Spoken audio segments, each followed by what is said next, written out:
Here I have INFINIX Hot 4D Pro, and today I'm going to show you how to perform factory reset operation on this device.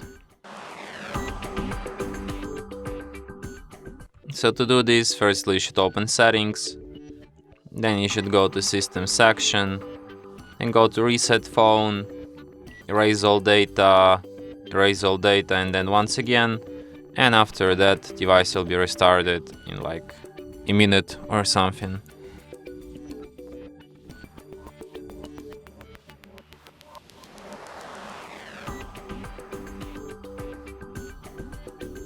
And that's it. Thanks for watching. If you find this tutorial useful, don't forget to hit that like button and subscribe to our channel.